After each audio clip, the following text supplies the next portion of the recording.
वंश प्रदीपः जयतु जयतु वेगश्यामल कोमलांगो जयतु जयतु पृथ्वी भारदासो मुकुन्दः नीलातुङ्गस्तनगिरितटी स्वप्नमुद्बोध्य कृष्णं पाराज्यं स्वं श्रुतिशतस्य रसिद्धमध्यापयन्ति.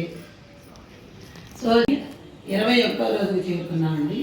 ఆ కృష్ణయ్య కటాక్షం వలన 20 రోజుల నుంచి కూడా మనము మన గోధుమతో కలిసి అలా కృష్ణ సన్నిధానానికి ప్రయాణం చేస్తున్నాం. మనం అందరం కూడా మొట్టమొదటి 5 రోజులు ఆ పాస్కాల్లో మన అమ్మ ఏమి వివరించిందండి?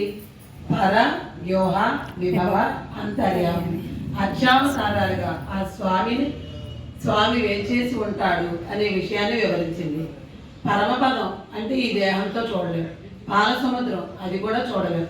అంతర్యామి అందరిలో అంతర్యామిగా ఉంటాడు స్వామి అని అందరికీ తెలుసు, కానీ సేవించగలమా? సేవించలేము. కాబట్టి విభవావతారాలు ఎటువంటివండి? దుష్ట శిక్షణ శిష్ట రక్షణ కోసం అలా ఆ కార్యానికి అనుగుణంగా స్వామి ఒక్కొక్క యుగంలో ఒక్కొక్క రూపం ధరించి కలిసి అనుసంధానం చేసి దాని వైభవాన్ని తెలుసుకునే ప్రయత్నం చేద్దాం.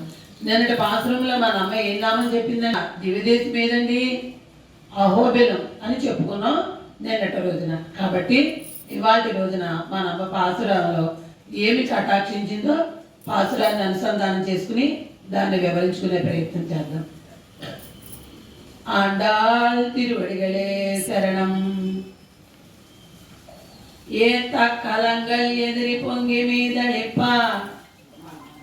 மாத்தாதே பால் சொரியம் வள்ளல் பெரும் பசுக்கள் ஆத்தப்படை தான் மகனே அறிவுராய் ஊத்தமுடையாய் பெரியாய் உலகனில் தோத்தமாய் நின்ற சுடரே துயிலசாய் மாத்தார் உனக்கு ஒலி தொலைந்து உன் வாசற்கண் ஆத்தாது ஒன்று உன்னடி பணியுமா போலே போத்தியாம் வந்தோம் புகுசந்து ஏலோரம்பாவாய்.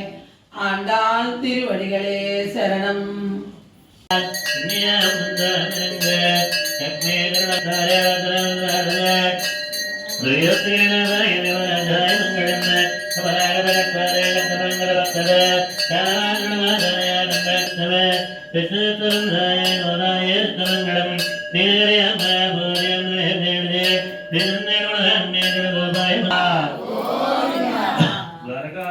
स्वामी गोविंद श्री पूनीनाथ समेत जनार्दन स्वामी गोविंद रावणनाथ श्रीर्पुणे तत्सभामा समेत श्री संतान वेणुगोपाल स्वामी गोविंद गोविंद गोविंद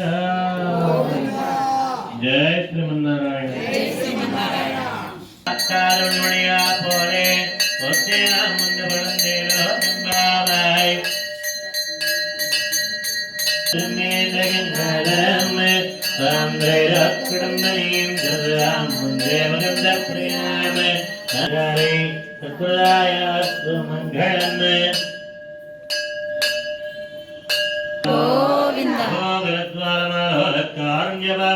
गोविंद